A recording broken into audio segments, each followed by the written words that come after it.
ख्रिस्ट केन्द्रित उपासनाको दैनिक पाठको चौथो श्रृङ्खलामा यहाँहरू सबैलाई म सुभाष प्रधानको तर्फबाट न्यानो अभिवादन तथा जयमसी साथै स्वागत गर्दछु। परमेश्वरलाई महिमा भएको होस्।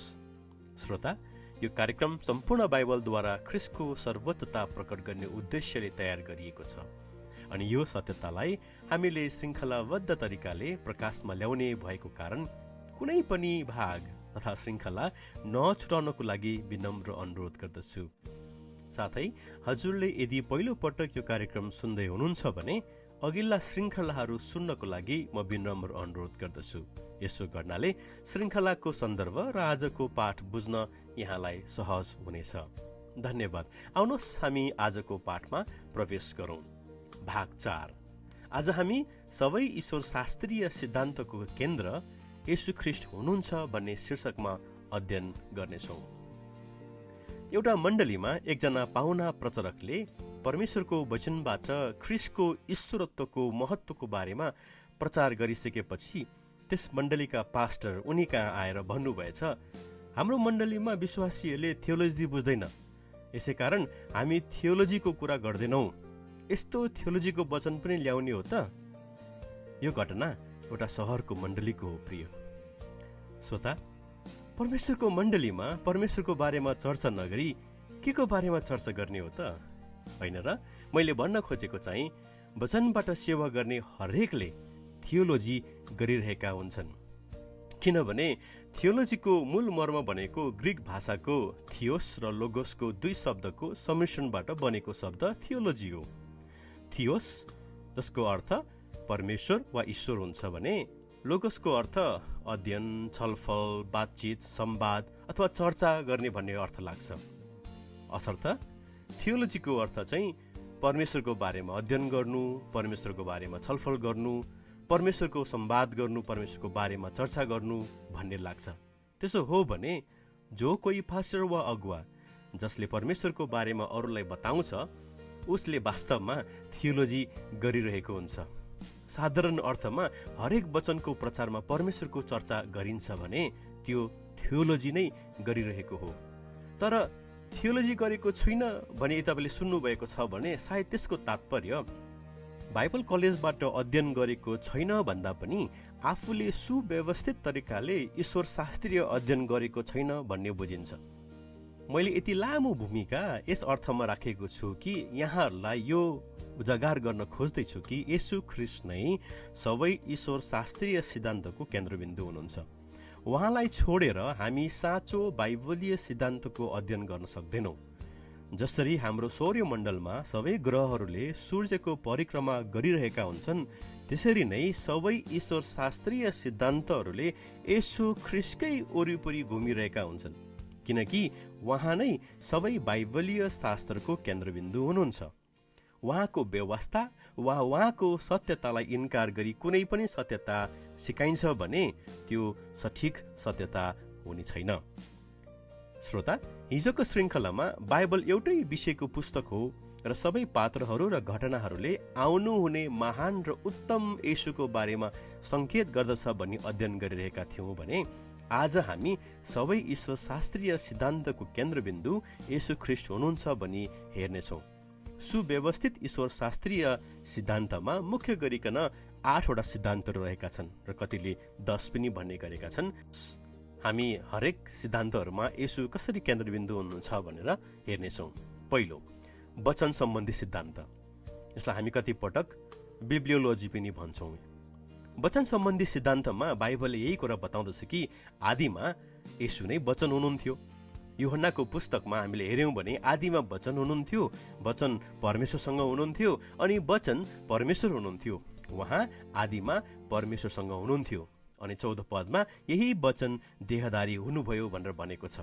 अर्थात् यदि हामी वचन सम्बन्धी पाठ गर्दैछौँ भने येशू ख्रिस्ट नै परमेश्वरको वचन हुनुहुन्छ भनेर हामी थाहा गर्दछौँ। दोस्रो, परमेश्वर सम्बन्धी सिद्धान्त। यसलाई हामी थियोलोजी प्रपर भनेर भन्छौँ। अथवा परमेश्वर येशू नै हुनुहुन्छ, होइन र?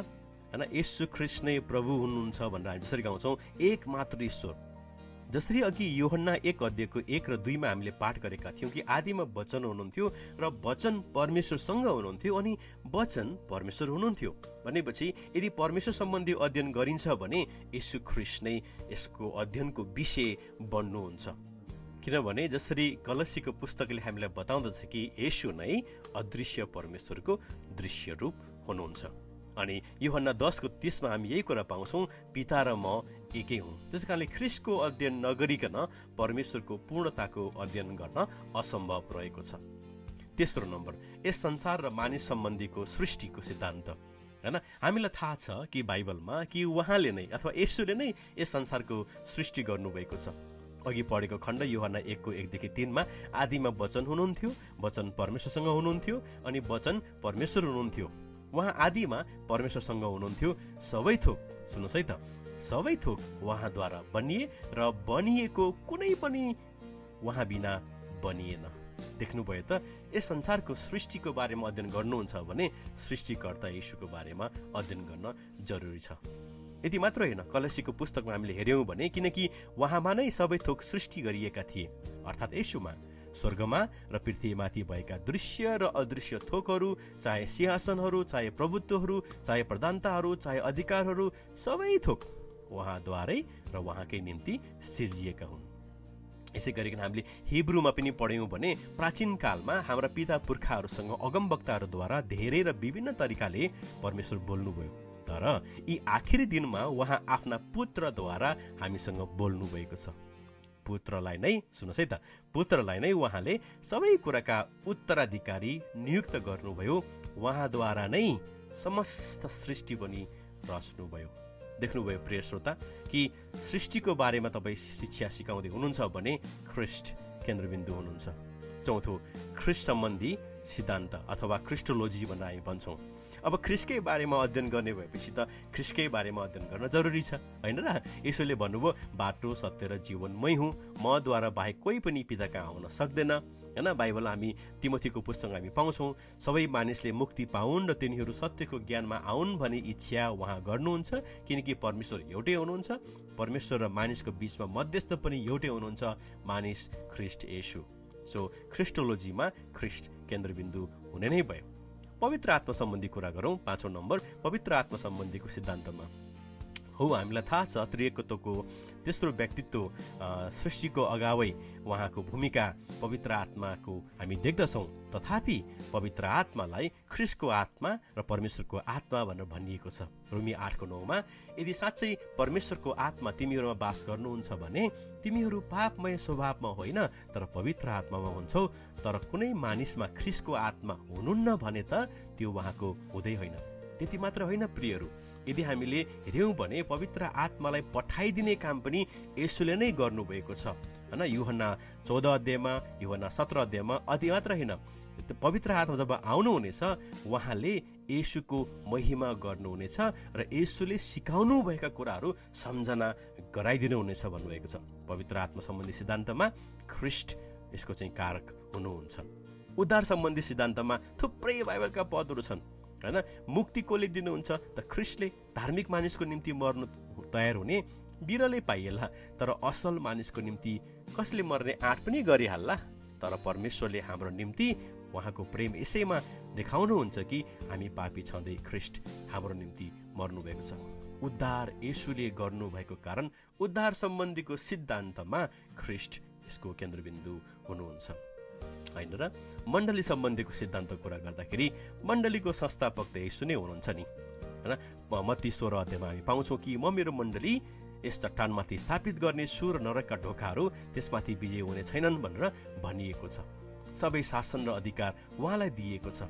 अझ हामी के थाहा गर्छौँ भने एफिसी 1:22 र 23 हामीले हेऱ्यौँ भने सबै कुरा ख्रीष्टको अधीनमा छ। मण्डली चाहिँ येशूको शिर हुनुहुन्छ, होइन? अनि मण्डली ख्रीष्टको देह हुनुहुन्छ, मण्डली ख्रीष्टको दुलही हुनुहुन्छ भन्ने कुरा हामी थाहा गर्दछौँ।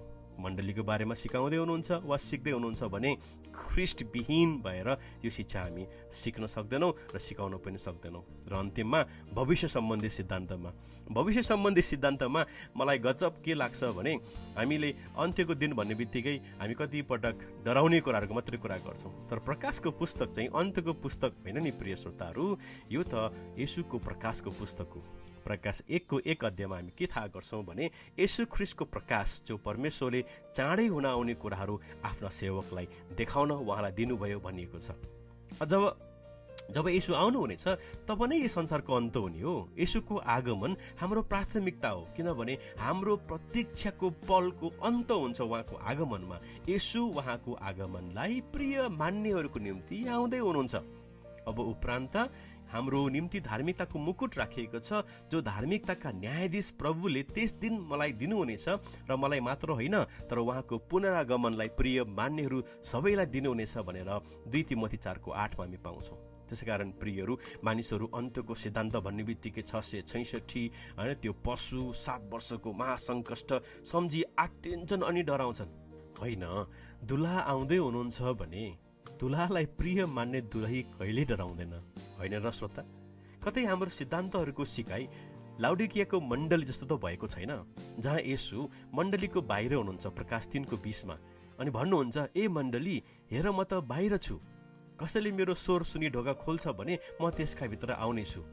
यो अविश्वासीलाई भनिएको पद होइन, स्मरण रहोस् यो लाउडिकियाको मण्डलीलाई भनिएको। देख्नुभयो त श्रोता, येशू ख्रिस्ट सिद्धान्तको अध्ययनको विषय मात्र होइन, हाम्रो निम्ति किताबी ज्ञान मात्र भएको छैन, हाम्रो ठुलो दिमाग र अस्वस्थ दिल बनाउने मेरो उद्देश्य होइन, तर येशूको सर्वोच्चता प्रकाशमा ल्याउने हो। देख्नुभयो कि कसरी सबै ईश्वर शास्त्रीय सिद्धान्तहरूले उहाँ येशूकै विषयमा चर्चा गर्छ। साथै हरेक बाइबलबाट वचन बोल्ने मानिसहरूले वास्तवमै थियोलोजी गरिरहेका हुन्छन्। तब सही र सुव्यवस्थित थियोलोजी गरौँ। आउनुहोस् हामी प्रार्थना गरौँ। हे स्वर्गीय पिता, तपाईँले पठाउनु भएको तपाईँको ख्रिस्टलाई चिन्न पाउने कुराको तुलना म केसँग गरौँ? येशू तपाईँ अतुलनीय हुनुहुन्छ। तपाईँको अघि पछि न कोही थिए न कोही हुनेछ। तपाईँ नै परमेश्वरको वचन, तपाईँमा नै सबै कुरा अडिएर रहेको छ। तपाईँले नै हामीलाई रच्नुभयो अनि उद्धार गर्नुभयो। तपाईँ अनुग्रहको एकमात्र स्रोत हुनुहुन्छ। केवल तपाईँले मात्र बचाउन सक्नुहुन्छ र तपाईँको रगतले मात्र हाम्रो पाप धुन र पखाल्न सक्छ। तपाईँ अनन्त प्रेमी हुनुहुन्छ। न त हामी तपाईँलाई त्याग्न सक्छौँ, न त तपाईँ बिना बाँच्न नै सक्छौँ। त्यो सत्यताको ज्ञानमा तपाईँको प्रेमको रस स्वादन गर्न हामीलाई सहायता गर्नुहोस्। येशू प्रभुको नाममा आमेन। परमेश्वरले हामी सबैलाई आशिष दिनुभएको होस्। अर्को श्रृङ्खलामा फेरि भेटौँला। धन्यवाद।